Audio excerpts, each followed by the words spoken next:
Hi hello welcome back to TNPSC preparation. So தானே சீரியஸ்னு பார்த்தீங்கன்னா 12th ஸ்டாண்டர்ட் பொலிட்டிக்கல் சயின்ஸில் சேலஞ்சஸ் ஆஃப் நேஷன் பில்டிங் அதோட பாடுறோம்.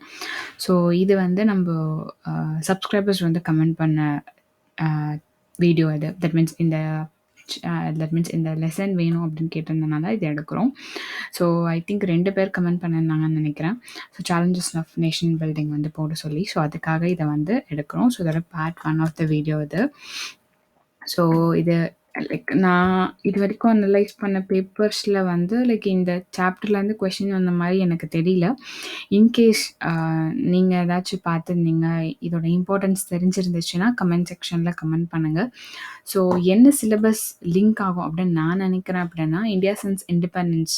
ஸோ அது வந்து லிங்க் ஆக சான்ஸ் இருக்குது, பட் நாட் டிரெக்டாக. அதாவது மெயின் சிலபஸில் இப்போ ஜென்ரல் ஸ்டடீஸில் unit 1 modern history of India and Indian கல்ச்சரில் இந்தியா சின்ஸ் இண்டிபெண்டன்ஸ் லிங்க் ஆகலாம், நாட் ஷியோர்.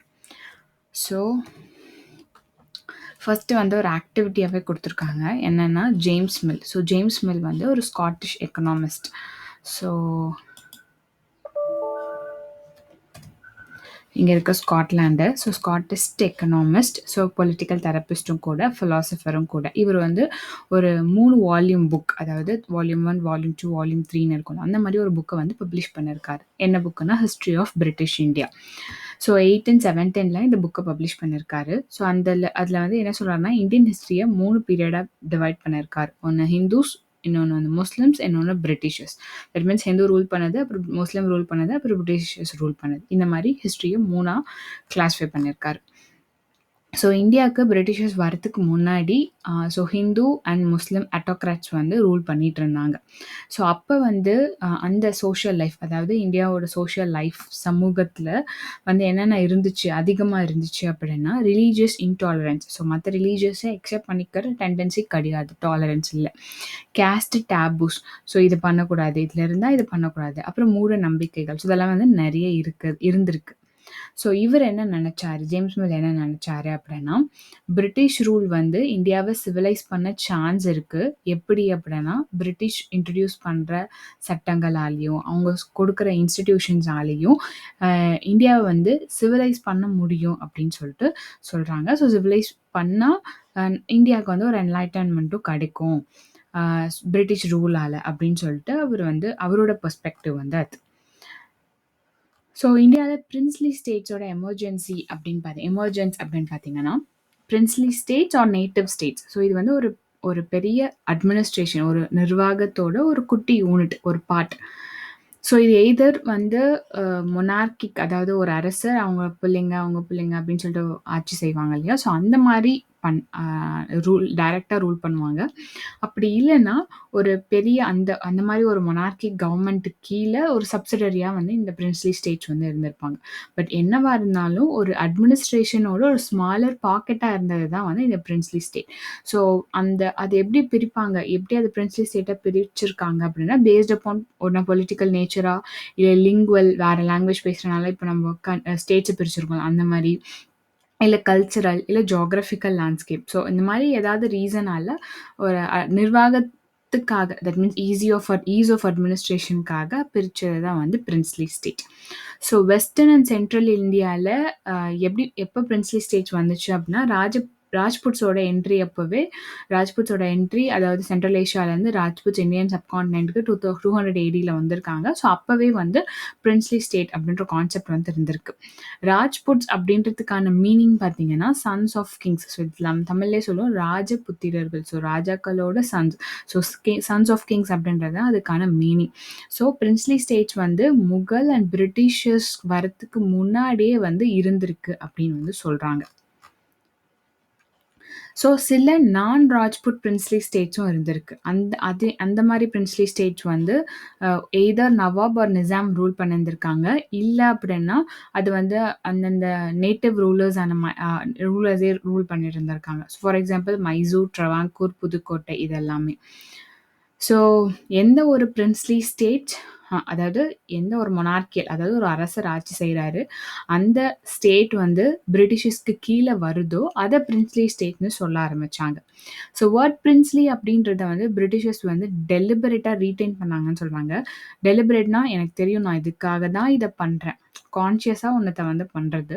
ஸோ பிரின்ஸ்லி அப்படின்ற வேர்ட அதனால ரீட்டெயின் பண்ணாங்க. எதனால அப்படின்னா, அந்த வேர்ட் யூஸ் பண்ணோம் அப்படின்னா, ஸோ எ எ எந்த ஸ்டேட் பிரின்ஸ்லி ஸ்டேட்ன்னு சொல்றோமோ, அந்த ஸ்டேட்டோட ரூலர்ஸ் வந்து பிரிட்டிஷர்ஸ்க்கு கீழ தான், சப்பார்டினேட் தான் அப்படின்றத வந்து அந்த பிரின்ஸ்லி அப்படின்ற வேர்ட் வந்து மீன் பண்ணுது அப்படின்றதுக்காக.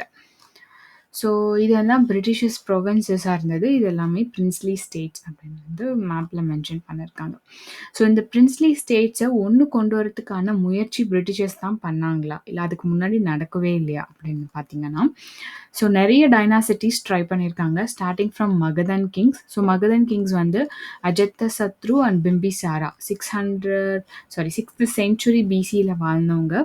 ஸோ இவங்க ட்ரை பண்ணியிருக்காங்க. அதுக்கப்புறம் ஒரு 5 செஞ்சுரிக்கு அப்புறம் மௌரியன்ஸ் அண்ட் அசோகா வந்து ட்ரை பண்ணியிருக்காரு.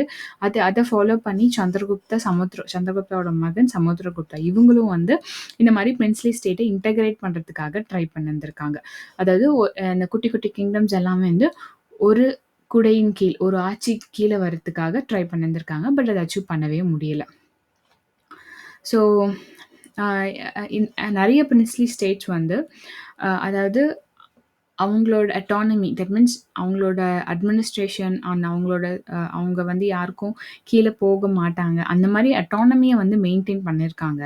அட் த சேம் டைம் இதே ஏதாச்சும் ஒரு வார் வருது. வேற ஒரு நாட்டுல இருந்து நம்மளுக்கு வந்து போர் தொடுத்து வராங்க அப்படின்னா, அப்ப நம்மளுக்கு பக்கத்துல இருக்க ஒரு நெய்பரிங் ரூலர் ரொம்ப பவர்ஃபுல்லான இருக்க ரூலருக்கு லாயல்டி காமிச்சிருந்திருக்காங்க.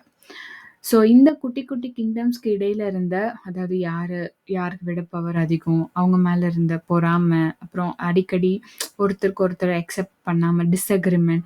ஸோ இதனால அவங்களுக்குள்ள ஒரு யூனிட்டி இல்லாம இருந்தது. ஒரு கோவங்கள் மாத்தி மாத்தி ஒரு சிலருக்கு மேல அந்த டிஸ்அக்ரிமெண்ட், கோவம்லாம் இருந்திருக்கு. ஸோ இந்த மாரி ஒரு சிச்சுவேஷன்ல தான் அரேபியர்களும் பெர்ஷியன் இன்வேஷனும் வந்து நடக்குது. ஸோ இது நடக்குது. அதுக்கப்புறம் இண்டிபெண்டன்ட் இந்தியா அதாவது ப்ரீ இண்டிபெண்டன்ட்னா இண்டிபெண்டன்ஸ்க்கு முன்னாடியோட நார்தர்ன் பார்ட்ல இவங்க இன்வேஷனுக்கு அப்புறம் முகல் எம்பையர் வந்து எஸ்டாப்ளிஷ் ஆகுது.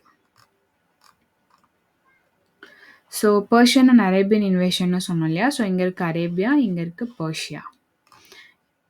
ஸோ இந்த பிரின்ஸ்லி ஸ்டேட்ஸ் பிரிட்டிஷ் ராஜுக்கு கீழ இருந்தத வந்து 2, 3 சிஸ்டமா பிரிக்கிறாங்க. ஸோ ஃபர்ஸ்ட் சிஸ்டம் அப்படின்னு பார்த்தீங்கன்னா, கன் சல்யூட் சிஸ்டம். ஸோ கன் சல்யூட் சிஸ்டம்னா யூரோப்பியன்ஸ் வந்து அந்த யூரோப்பியன்ஸ் வந்து இந்தியாவுக்கு வந்து காலனைஸ் பண்ணும்போது யாரெல்லாம் வந்தாங்கன்னு நம்மளுக்கு தெரியும். பிரிட்டிஷர்ஸ், போர்ச்சுகீஸ், ஃப்ரெஞ்சு வந்து இனிஷியலாக வந்து ட்ரேட் வியாபாரம் மூலமாக அவங்களோட ப்ரெசன்ஸை வந்து கொண்டு வந்தாங்க. ஸோ தட் மீன்ஸ் இப்போ அமாங் த குட்டி குட்டி கிங்டம்ஸ்க்கு இடையில டிஸ்யூனிட்டி இருந்துச்சு, ஒற்றுமையாக இல்லைன்னு சொன்னோம் இல்லையா? ஸோ அந்த யூனிட்டி வந்து இவங்களுக்கு ஃபேவராக இருந்திருக்கு. எக்ஸ்பெஷலாக பிரிட்டிஷர்ஸ்க்கு ஃபேவரலாக இருந்திருக்கு. ஸோ அப்படி அவங்க எல்லாத்துலேயும் பிரிட்டிஷர்ஸ் வந்து ஒரு சாவரனிட்டியை வந்து எஸ்டாப்ளிஷ் பண்ண ஆரம்பித்தாங்க. Under the crown of many princely states. அந்த தட் மீன்ஸ் அதுதான்.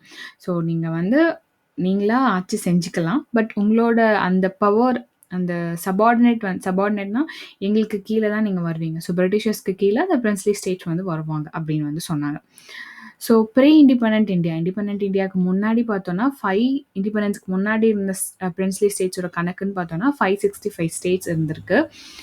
ஸோ கன் சல்யூட் சிஸ்டம் அப்படின்றது என்ன அப்படின்னா, அதாவது நம்ம வந்து அனௌன்ஸ் பண்றது. நான் இவங்களுக்கு கீழ தான் அப்படின்றத அனௌன்ஸ் பண்றது. ஓப்பன் கெஸ்சர். அதாவது அந்த யூசுவலா இப்போ நம்மளோட ரிபப்ளிக் டே பரேட்லலாம் பார்த்தோம்னா, அந்த கன் ஷூட் பண்ணி அந்த சல்யூட்ஸ் வைப்பாங்க. ஸோ அதே இதுதான் வந்து அப்பயும் ஃபாலோ பண்ணியிருந்திருக்காங்க.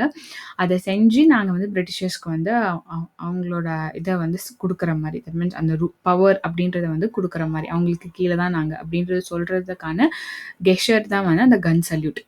ஸோ பிரின்ஸ்லி ஸ்டேட்ஸ் 2 இருந்திருக்கு. ஒண்ணு சல்யூட், இன்னொன்னு நான் சல்யூட். ஸோ அது என்னன்னு சொல்லிட்டு நம்ம அடுத்த பார்ட் ஆஃப் த வீடியோல வந்து பார்ப்போம். ஸோ இந்த வீடியோ இதோட முடியுது. இது உங்களுக்கு பிடிச்சிருந்தா லைக் பண்ணுங்க, ஷேர் பண்ணுங்க, சப்ஸ்கிரைப் பண்ணுங்க. தேங்க்ஸ் ஃபார் வாட்சிங்.